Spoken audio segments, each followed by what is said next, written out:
Eu tenho visto uma dúvida bastante comum entre os investidores a respeito das elétricas, que acabaram ficando mais caras. Muitos estão com dúvida onde seria cabível os aportes no setor elétrico atualmente. É sobre isso que falaremos nesse vídeo. O primeiro ponto que eu gostaria de destacar para vocês é que o Ibovespa voltou aqui próximo dos 120 mil pontos. Ele tocou essa região após o rally que tivemos a partir de março até junho desse ano, em que encostamos novamente na região de 120 mil pontos. Essa é uma região que foi um topo anterior em abril de 2022. E ainda temos outro topo em junho de 2021, quando a Selic começou a subir para além dos 2% insustentáveis para a economia brasileira. Sendo que foi com esse rally aqui que small caps subiram, elétricas subiram, e agora essa região de preços tem retornado. O fluxo estrangeiro, que estava muito negativo desde agosto, voltou a ter alguns picos de positividade, ou seja, entrada de capital estrangeiro. Projeção do PIB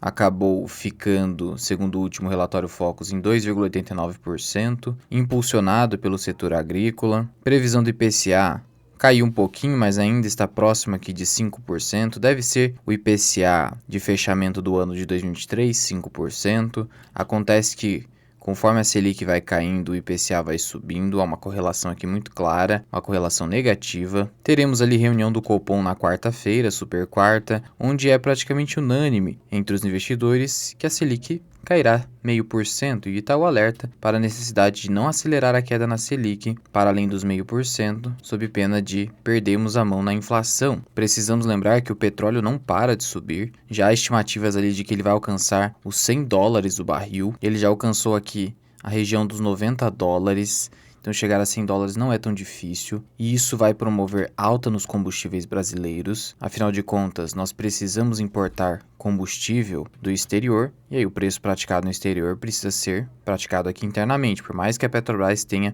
uma política interna própria. E se ela insistir na política, isso gera crise de abastecimento no país, falta de combustíveis, e aí o governo é pressionado a aumentar o preço dos combustíveis e, consequentemente, isso afeta o IPCA, gera inflação. E uma das formas de se proteger da inflação é investir no setor elétrico. Por quê? Porque as tarifas e as receitas anuais permitidas dessas empresas acabam sendo reajustadas por um índice de inflação. Então, o setor que você consegue se proteger muito bem da inflação e que vem subindo conforme a bolsa vem se recuperando. E por isso fica a dúvida: para se proteger da inflação, você precisa se posicionar num setor regulado e perene, com receitas previsíveis, como é o setor elétrico. Mas e agora? Esse setor ficou caro demais? Há ainda alguma elétrica disponível para aportes? Cabe ressaltar aqui que o retorno do índice de energia elétrica da B3 foi bastante interessante nos últimos 10 anos, um retorno de 192%. Se você comparar com a performance do IDIV, do IFIX,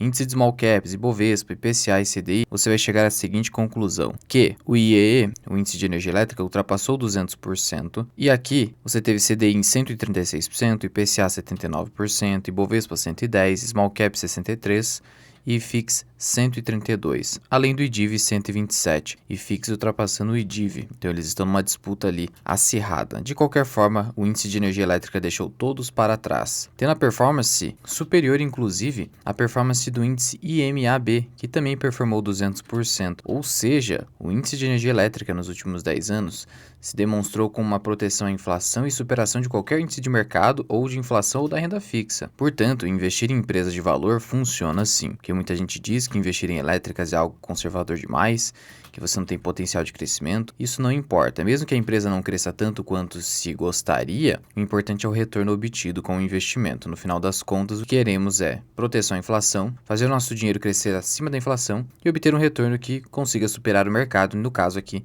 podemos adotar o IDIV como parâmetro para quem é investidor de dividendo. Aqui na composição da carteira do índice de energia elétrica, você tem uma série de elétricas conhecidas, mesmo aquelas que não pagam bons dividendos. Você tem Equatorial aqui, por exemplo, Neoenergia.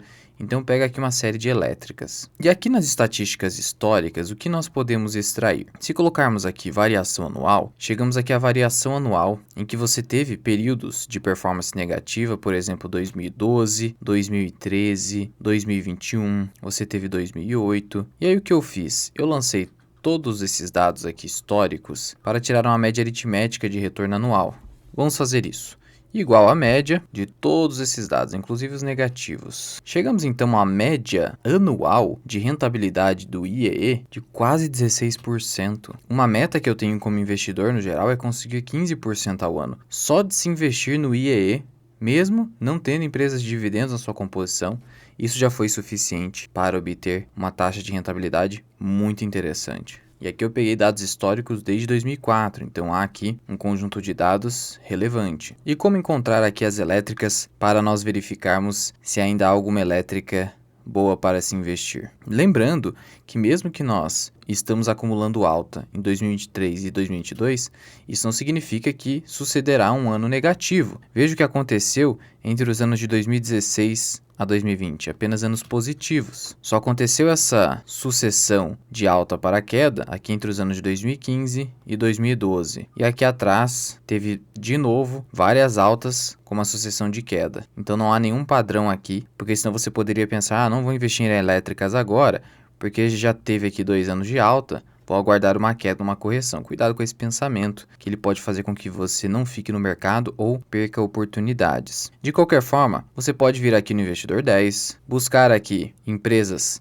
pelo setor de utilidade pública, basicamente saneamento básico e energia elétrica, e aqui já estão as principais elétricas, começando aqui com Taesa. Taesa atualmente está negociando um múltiplo de preço-lucro, principal indicador da análise fundamentalista adotado no mundo, de 10 vezes. Esse aqui é um múltiplo relativamente elevado. Se você pegar o histórico recente de Taesa, esse múltiplo só foi replicado em 2019, em que a bolsa de valores estava cara. Por isso, entende-se entre os investidores que o PL e, consequentemente, a própria Taesa está cara. Isso porque o lucro da empresa acabou caindo. E se você pegar aqui múltiplo de EV sobre EBIT, que é mais importante que o PL em empresas com dívidas, como é o caso da Taesa, já chegou aqui a 11 vezes. É um múltiplo mais alto, inclusive, do que 2019. E em termos de retorno sobre o capital investido, que muito importa aqui, está em 10%, muito abaixo de anos anteriores também, sendo que o endividamento da empresa também ficou elevado. Por isso,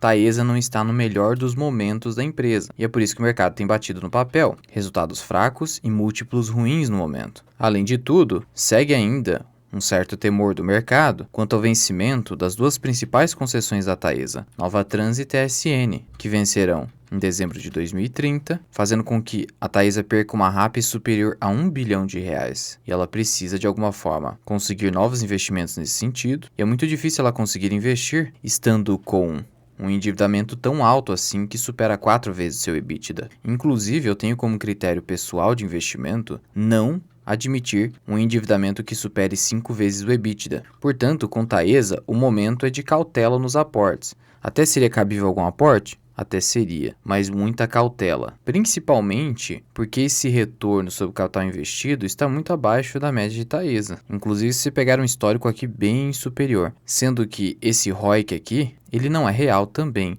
porque ele está adotando aqui como parâmetro o EBIT, e na verdade você deveria adotar o NOPAT, que é justamente o EBIT descontado os impostos, e aí você teria um percentual aqui próximo de 7, 8%. Então, cautela novamente aqui, mas o que mais me preocupa é esse endividamento. Por mais que a Taesa divulgue 3,7 vezes o EBITDA, o correto é esse aqui de 4 vezes. Basta você pegar o EBITDA da Taesa do ano passado, ou se você quiser pegar dos últimos 12 meses, e você mesmo comparar com a dívida líquida atual de Taesa. E veja que esses dados aqui acabam pegando diferença entre resultado regulatório e IFRS. Se formos para Taesa RI e na sua central de resultados, a própria Taesa menciona aqui que a sua dívida líquida está em 10 bilhões de reais. É isso que consta do último release. Portanto, vamos inserir essa informação aqui na planilha dívida líquida sobre EBITDA. No caso, o que nós temos? Nós temos que a dívida de Taesa está em 10,2 bi. Agora vamos estimar aqui a geração de caixa, que é o EBITDA. E a gente tem que tomar cuidado, a gente não pode adotar aqui o EBITDA IFRS, que é padrão para pagamento de dividendos. A gente vai utilizar aqui o EBITDA regulatório. EBITDA regulatório do primeiro semestre de 2023, R$1 bilhão. Mesmo que você arredonde para 1,1 e faça uma projeção para o próximo semestre, você teria o quê? Você teria 2,2 bi. Então veja que a dívida líquida aqui está desatualizada, mas o EBITDA deve ser esse aqui mesmo, tá? Vamos arredondar para 2,5, sendo um pouquinho mais otimista. Bem inferior ao EBITDA de 2021, que foi impulsionado pela alta do IGPM. Então você teria um EBITDA provável de 2,5. Logo, nossa fórmula é dívida líquida dividida pelo EBITDA. Chegaríamos a 4 vezes. Esse é o atual nível de endividamento da Taesa. Então, eu não acho legal a Taesa mencionar que o seu endividamento está em 3,7 vezes, quando isso não é verdade. Por isso, hoje, Taesa, de acordo com os múltiplos e com essas situações, ela não está exatamente uma barganha. É cabível ainda os aportes?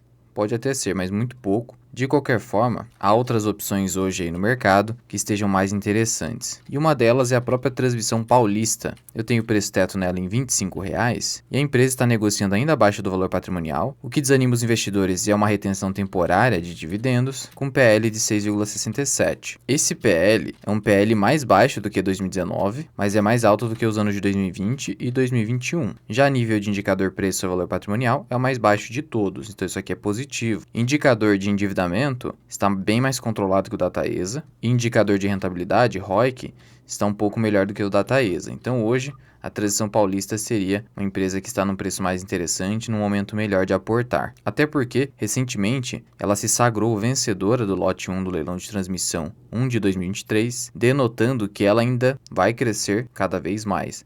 Ao passo que fica aquela dúvida na Taesa. A Taesa ainda precisa se provar nesse sentido quanto ao seu crescimento futuro. Já a Transição Paulista já tem aqui leilões garantidos e investimentos garantidos. Em relação à Copel, a companhia hoje já não está num preço mais tão interessante. Já houve a privatização, precisamos agora apenas aproveitar o ganho de eficiência que vai haver na companhia. Houve recentemente um programa de demissão voluntária. Ela já está negociando acima do valor patrimonial, então já não acho mais tão interessante aportar na empresa.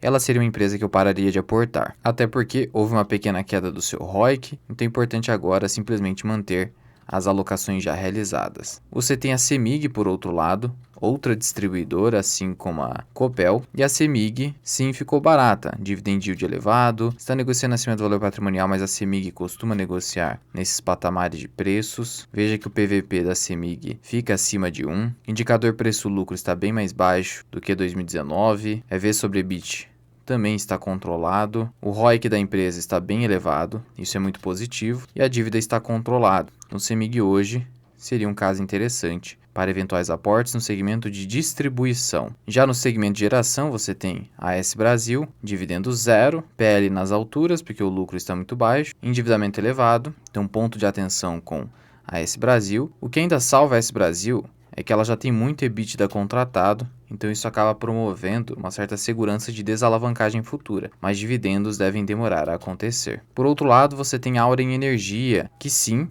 pagará dividendos e até está com dividend yield elevado, PVP ainda abaixo de 1, um PL muito baixo, portanto uma empresa que ficou bem barata na verdade, e tem um endividamento agora muito controlado. O que acabou beneficiando a empresa recentemente foi um comunicado ao mercado envolvendo uma homologação judicial de um acordo de indenização junto à União pela usina hidrelétrica Três Irmãos, em que a União ficou obrigada a indenizar a Auren nesse sentido, em bilhões de reais. Diante disso, a Auren distribuiu dividendos excepcionais, 1,5 bilhão, só que são dividendos não recorrentes, decorrem de uma situação de indenização. Só que, como o Estado não pode deixar de ser um sócio parasitário, a Auren publicou aqui um recente fato relevante, gerou até volatilidade nas suas ações por conta disso, informando que recebeu resposta da Receita Federal acerca da não incidência de imposto de renda em razão dessa verba indenizatória. É uma indenização judicial e a Receita Federal disse que não, que tanto em relação ao imposto de renda quanto aos juros e encargos acessórios, tudo isso precisa incidir em imposto de renda da ordem de 578 milhões de reais. E a Auren disse que pagou 578 milhões de reais. A Auren até disse que vai avaliar a possibilidade de questionar a decisão da Receita Federal, mas o pagamento já foi feito e até haver essa recuperação é algo praticamente perdido. De qualquer forma, uma geradora muito barata, que recebeu esse caixa excepcional, gera dividendo e não está com o mesmo risco de endividamento da AS Brasil. Só que a AS Brasil pode crescer mais, por ser mais arrojada, e também porque está posicionada em hidrogênio verde. Mas acima de 11,50 eu não compro. Afinal de contas, já tem uma posição ali e é importante ter cautela justamente pelo alto endividamento e ausência de pagamento de dividendos. Você tem também aqui a Alupar, está negociando num PL alto, o dividendo cresceu bastante, o endividamento da empresa também ficou um pouco elevado, quase 4 vezes o EBITDA, indicador preço-lucro está bem acima do seu histórico, só se você remontar a 2018, EV sobre EBITDA também está bem mais alto, por isso prefiro Transição Paulista nesse momento. Você tem a CPFL Energia, PL de 7,43. Esse PL só está acima de 2021, então a empresa não está cara. Relação EV sobre EBITDA também está bem abaixo de anos anteriores. O ROIC da empresa está muito alto e endividamento controlado, por isso uma excelente empresa que até seria cabível para aportes, assim como a CEMIG nesse setor. Você tem a Neo Energia, que tem um risco maior de governança, até por isso que tem aqui um desconto grande em relação ao PVP, mas o PL está descontado. A empresa tem uma dívida tão alta quanto da Taesa, então esteja ciente disso, mas vem crescendo muito bem os seus lucros e até as suas receitas. Uma interessante empresa de crescimento, outra aí que estaria num bom momento eventual para aportes. Mas eu particularmente prefiro, nos preços atuais, tanto o CPFL Energia quanto o CEMIG e principalmente Transmissão Paulista. Você tem a Eletrobras, que ficou bem cara, e principalmente agora, com a saída do Wilson Ferreira, o risco da empresa aumentou e várias incertezas surgiram, principalmente quanto à continuidade do programa de investimentos da empresa, que iria gerar 80 bilhões de reais em investimentos nos próximos anos. E você tem ainda a Equatorial, que negocia múltiplos mais altos, não tem jeito. Mesmo assim, se valorizou muito nos últimos meses. Endividamento está alto da Equatorial, mas ela continua crescendo, então é um endividamento justificado pelo crescimento. Esse PL de 23 vezes lucro é um PL realmente muito alto, mais alto do que anos anteriores. Relação EV sobre EBITDA também está mais alta, remonta aqui a 2018, e o ROIC caiu em relação ao ano passado, em relação a anos anteriores, por isso a empresa está cara. Ainda assim, ela vai se beneficiar aqui com reajustes acima de 44%, um reajuste que vai beneficiar a Equatorial Energia. E ainda faltou aqui falar de Engie, negociando a quase 11 vezes lucro, dividend yield comum da Engie de 6%. Esse PL está mais baixo do que anos anteriores, então isso é positivo, mas na relação EV sobre EBIT praticamente segue a média aqui, 7 vezes, mas não chegou ainda aos 10 vezes aqui de 2019. ROIC da empresa é elevadíssimo, isso é muito positivo, até por isso que ela negocia múltiplos mais altos. E esse ROIC segue um tanto quanto estável, e o endividamento da empresa não está tão elevado assim. Então, Engie seria ali algo de preço intermediário